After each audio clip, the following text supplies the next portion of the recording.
Alright, so today I'm going to be ranking Gabapentinoids on a list from most potent and most euphoric to the least. I will not be including Phenibut in this list. I will make a list later on that goes deeper and will include Phenibut. So for now, we're going to start with what is a gabapentinoid. Okay, so a gabapentinoid is basically any substance that deals with GABA.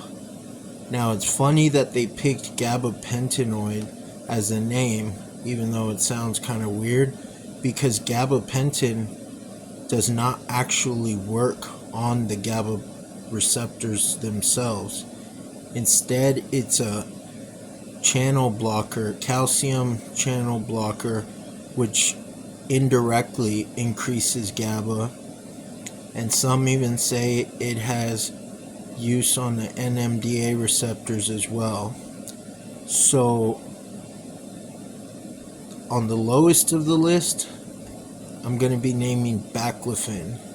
Baclofen works on the GABA B receptors similar to Phenibut. However, it is not a calcium channel blocker like Phenibut.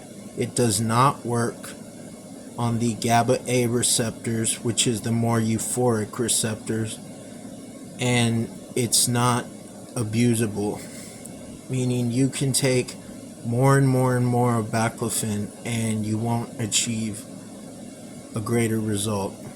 It also has a ceiling effect, and it only slightly works on the GABA B receptors, unlike Phenibut, which basically attaches directly to the GABA B and in some instances to the GABA A in larger doses, as well as dopamine. And next on the list, I'm going to name gabapentin. Gabapentin is now being prescribed for everything from anxiety to seizures to neuropathy to whether your foot itches. They give it to everyone for everything. And gabapentin is great for what it does. However, it has a very low bioavailability, meaning the more you take at one time, the less is being absorbed. So in other words, the smaller your dose, the more your body absorbs, which makes it counterproductive, because if you're being prescribed 800 milligrams, you're not going to absorb all of that being such a high dose. Typically, you would have to stagger your doses, taking anywhere from 300 to 400 milligrams every 20-30 minutes with a fatty meal and some naproxen sodium and Coca-Cola to make your stomach more acidic. And the reason you have to stagger gabapentin is because of the low bioavailability. And number one on my list is going to be Lyrica. Lyrica is basically gabapentin without the horrible bioavailability. In other words, you can take 5 tablets or capsules of Lyrica and they will for the most part all kick in at once, making it much more potent, and has a lot more to do with why they made it a controlled substance. Since gabapentin and baclofen are not controlled substances, they are more widely prescribed, but Lyrica is mostly controlled.